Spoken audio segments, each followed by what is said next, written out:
මට මේ මාවත මගේම ලෝකයක්. ලෝකයත් එක්ක යන මේ අමුතු ගමන. එකපාරක් වෙනවා ආපහු හැරෙන්න බැහැ. ඔතත් මට හිතා ගන්න බෑ. මේවට මම කොහොමද මෙච්චර ඇබ්බැහි වුනේ කියලා. This is my job.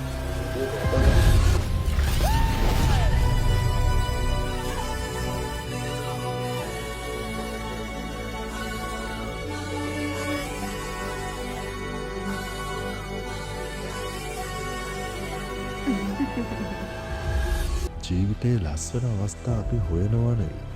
ඒවා අපිව හොයාගෙන එනවා. ඒවා එක්ක එකතු වෙන මතක. අපේ ගමනට මඟ පාදලා මම කවුද කියන එක මතක් කරලා දෙනවා.